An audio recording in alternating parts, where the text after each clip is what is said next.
Thank you. The death toll from Hurricane Ian continues to climb in southwest Florida. These new aerials from the Lee County Sheriff's Department shows the widespread devastation across hard-hit Fort Myers. At least 76 people are now confirmed dead. More than 1,600 have been rescued. Since the storm hit last week, about 600,000 homes and businesses are without power or clean drinking water, and it could be weeks before it's restored. Meantime, President Biden planning to head to Florida on Wednesday to see the aftermath of Hurricane Ian. Today, the president will be in Puerto Rico surveying the damage from Hurricane Fiona. KTLA's Trevor Shirley is live in Washington, D.C. Trevor, good morning.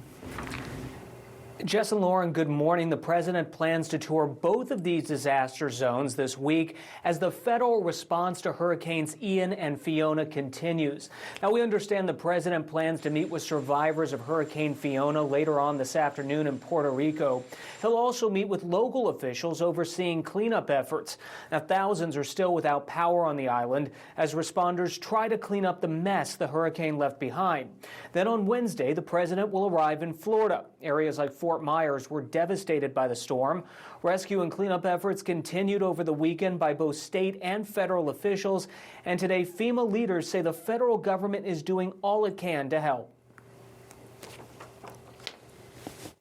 This is going to be an all-of-government response and recovery effort, and it's going to be an all of society, bringing together all of our partners to help these people, to help all of these families get on their road to recovery.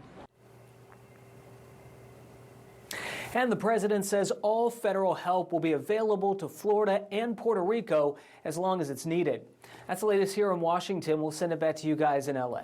Trevor, thank you so much. And we have partnered with our sister station, WFLA in Tampa, to gather donations for Red Cross relief efforts in Ian's aftermath. You can scan this QR code with your phone. You'll be directly routed to our Red Cross donation page. You can also find details on our KTLA.com website. Meantime, a new poll shows developer Rick Caruso narrowing the gap with Congresswoman Karen Bass in the race for LA mayor. An LA Times UC Berkeley poll finds among registered voters, Caruso is behind Bass by just 3 percentage points. He has 31%, she has 34%. Among likely voters, though, Bass leads 46% to 31%. Researchers say the big challenge for Caruso is to get potential supporters who are not frequent voters to actually go vote. Another challenge for him is that municipal elections have a history of low voter turnout. Bass is running slightly ahead among likely Latino voters. She leads among Black, white, and Democratic likely voters. The poll does have a margin of error between 3.5% and 4%.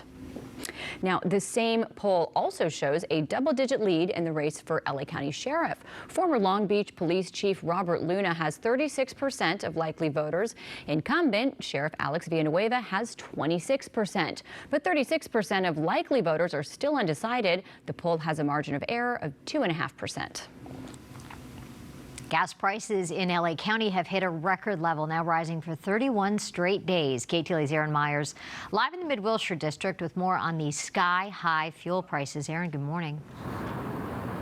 Good morning, Jess. We've been driving around trying to find stations that are actually below the average. We did find one. The new average is around $6.46. This eco fuel is at $6.09 for a gallon of regular gas, so about a 37-cent district. So you do want to shop around if you can. Now, prices have been going up. Yesterday, we saw a small jump in price, but enough to break those records. $6.46 is 0.7 of a cent higher than yesterday, but nearly 63 cents higher than a week ago, $1.20 more than a month ago, and $2.05 more than a year ago.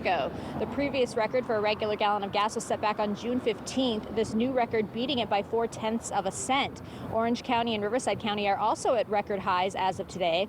As for why gas prices have been on the rise, AAA says part of it is due to planned and unplanned maintenance at refineries, which is slowing oil production. Experts say until the refineries are fully operational again, supply is going to be low, and it is at its lowest level in about a decade. California also doesn't have a pipeline that brings gas directly here, so it relies on these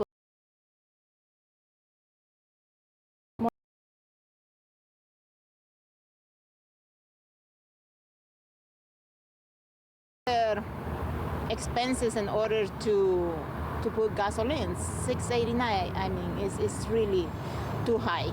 What changes have you made because of these prices? I know I've done the same thing. I go and do pretty much all my errands at once. On Friday on Twitter, Governor Gavin Newsom called out oil companies. He said the companies are fleecing residents here with gasoline prices that are rising disproportionately in California.